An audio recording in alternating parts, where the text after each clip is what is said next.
The Dark Days. On January 16, 1966, the day after the Nzogu coup, my wife, Christy, took our first child, Chinelo, to the movies to catch the matinee. Chinelo was full of energy, always running all over the place. My wife's doctor, Dr. Okoronkwo Ogan, who became our daughter's godfather, called her Quicksilver. On their way home, my wife decided to drop by and see me in the office so that our daughter could tell me all about the movie they had watched. I believe it was the Disney classic Dumbo about the flying elephant.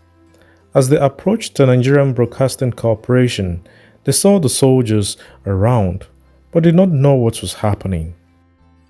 They were not scared, even though they found the commotion a bit peculiar. As they walked to my office, someone yelled at my wife, "Where are you going? Don't you know what is happening?" So she walked more briskly because she wanted to find out whether I was alive. A soldier stopped them and asked them to leave. They returned home and tuned into the radio station to find out what was going on.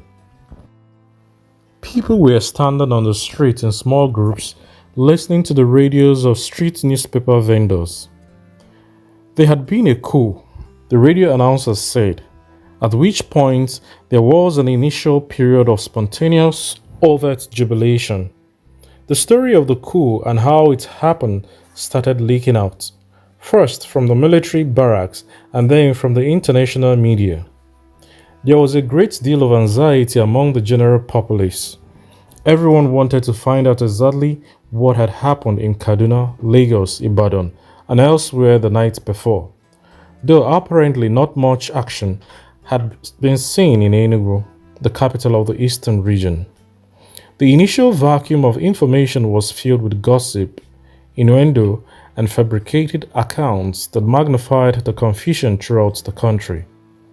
A second story got around that the military coup, which at first had been so well received, was in fact a sinister plot by the ambitious Igbos of the East to seize control of Nigeria. In a country in which tribalism was endemic, the rumor of an Igbo coup began to find acceptance. Before long, many people were persuaded that their spontaneous jubilation in January had been a mistake.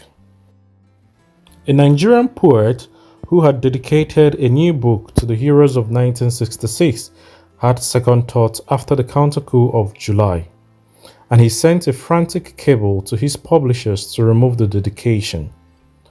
Those who knew Nigeria were not very surprised because part of the way to respond to confusion in Nigeria is to blame those from the other ethnic group or the other side of the country. One found some ethnic or religious elements supporting whatever one was trying to make sense of. This angle grew stronger and stronger as the days passed, mainly because of the state of confusion was not really dispelled satisfactorily by the authorities. The weeks following the coup saw Easterners attacked both randomly and in an organized fashion. There seemed to be a lust for revenge, which meant an excuse for Nigerians to take out their resentment on the Igbos, who led the nation in virtually every sector: politics, education, commerce, and the arts.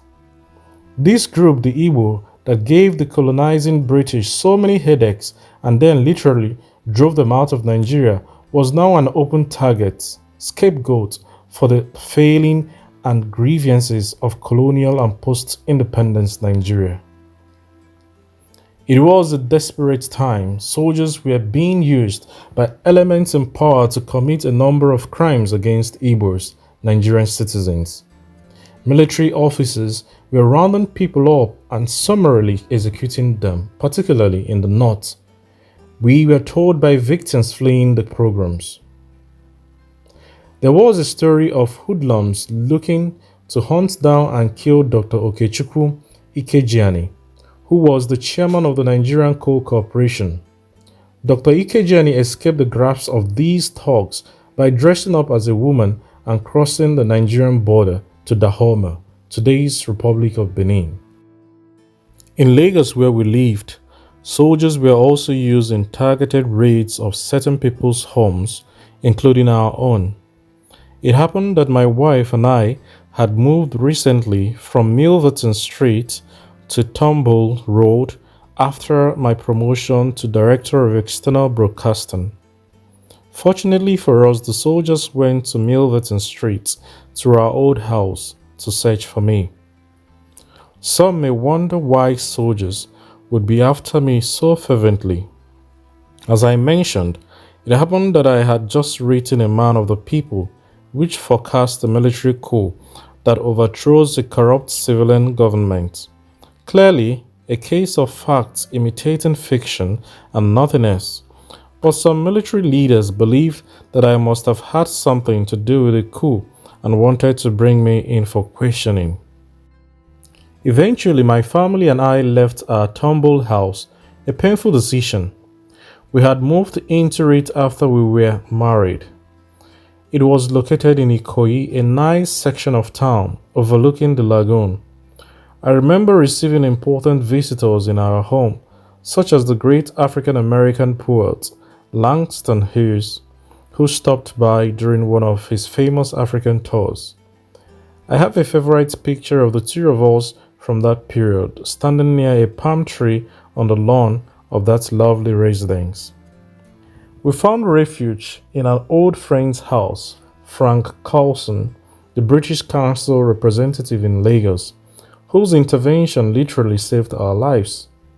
He housed us for a number of days.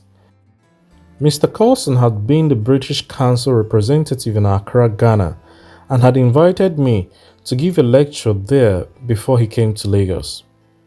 I delivered a lecture entitled The African Writer and the English Language. So when Mr. Carlson was transferred to Nigeria, he was already known to me. He was monitoring local and international radio and newspapers to get a sense of what was happening. He took a number of precautionary steps to enhance our safety. First, he took his car out of the garage and put our own there instead, so that no one would see it. It was a very tense, anxiety-plagued period for my wife and me and our two children, Chinelo, who was 5 years old, and Ike, who was 2. Making matters worse was the fact that Frank Carson was quite ill, I think with malaria. For about a week, lying hidden in Mr. Carson's house in Lagos, I still simply thought that the things had temporarily gotten out of hand and that everything would soon be all right. Then suddenly, I discovered that I had been operating on a false and perhaps naive basis all along. The soldiers located us after we had been hiding about a week. It became clear to me that I had to send my family away. As many of us packed our belongings to return east, some of the people we had lived with for years, some for decades, jeered and said, "Let them Igbos go. Food will be cheaper in Lagos." That kind of experience is very powerful. It is something I could not possibly forget. I realized suddenly that I had not been living in my home. I had been living in a strange place. There were more and more reports of massacres, and not only in the north, but also in the west and in Lagos. People were hounded out of their homes as we were in Lagos and returned to the east. We expected to hear something from the intellectuals, from our friends. Rather, what we heard was, "Oh, they had it coming to them," or words to that effect. There were many others from other parts of Nigeria who did not jeer but suffered with us at this sudden discovery that a section of the large, diverse Nigerian family was not welcome in this new country. A lot of this hot-blooded anger was feigned by British intellectuals and some radical northern elements in places like Ahmadu Bello University. They were aided by a few in the expatriate population from outside Nigeria who easily influenced the mostly self-satisfied and docile northern leadership to activate a weapon that has been used repeatedly in Nigerian short history, a fringe element known as area boys or the rent a crowd types to attack Igbos in any orgy of blood. As we reached the brink of full-blown war, it became clear to me that the chaos enveloping all of us in Nigeria was due to the incompetence of the Nigerian ruling class. They clearly had a poor grasp of history and found it difficult to appreciate and grapple with Nigerians' ethnic and political complexity. This clique, stunted by ineptitude, distracted by power gains and the pursuit of material comforts, was unwilling, if not incapable, of saving our fledgling new nation. I arranged to smuggle Christy and the children out of Lagos on a cargo ship from the port. Christy reports that it was one of the most horrendous voyages she has ever undertaken. She remembers the seasickness heightened on this particular trip as a result of her pregnancy. She and the children and other refugees from the bloodshed were placed in a section of the ship that was in the open, without any shelter from the elements. There was vomiting, nausea. It was just awful. After the harrowing sea journey, Christy, Chinelo and Ike were received safely in Port Harcourt in eastern Nigeria by her brother, Dr. Samuel Okoli, an obstetrician gynecologist who served gallantly during the war effort. I found it difficult to come to terms with the fact that Nigeria was disintegrating, that I had to leave my house, leave Lagos, leave my job, so I decided to sneak back into our Turnbolt Road residence and return to work. People were disappearing right and left. There was a media report of someone from the senior service whose body was found the night before. At this point, the killing had reached the peak figure of hundreds a week. Victor Badejo, the Director General of Nigerian Broadcasting Corporation, saw me on the premises, stopped me and said, "What are you still doing here?" And then he said, "Life has no duplicate," and provided further clarification of the situation. Badejo confirmed a story I had heard of drunken soldiers who came to my office wanting to find out which was more powerful, their guns or my pen. He was quite anxious on my behalf and advised me to leave my Tumble Road residence immediately. Philip Umezoke was the controller of education programming at the Nigerian Broadcasting Corporation. We were both from the eastern region and got on rather well. He and I decided together that the time had come for us to travel back to the east. Relatives were sending messages from there begging their loved ones in Lagos to return. There were a number of people like us who did not really want to see this come about, did not believe this was happening. Umezoke came to my house and suggested we go in a 2-car convoy back to eastern Nigeria. We agreed on a time that we would leave Lagos the following morning. I got to Umezoke's house the next morning very early, exactly at the agreed upon time, but no one was there. He was already gone. Unfortunately, Philip Umezoke is no longer alive. If he were, it would be interesting to know what happened. In any case, I set out on my own, wondering what would come up at any point. The highway was full of police roadblocks along the way. I was stopped once or twice and had to show my papers, what Nigerians call my particulars. I was one of the last to flee Lagos.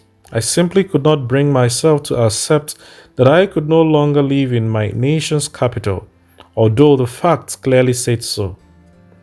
My feeling towards Nigeria was one of profound disappointment, not only because mobs were hunting down and killing innocent civilians in many parts, especially in the north, but because the federal government sat by and let it happen.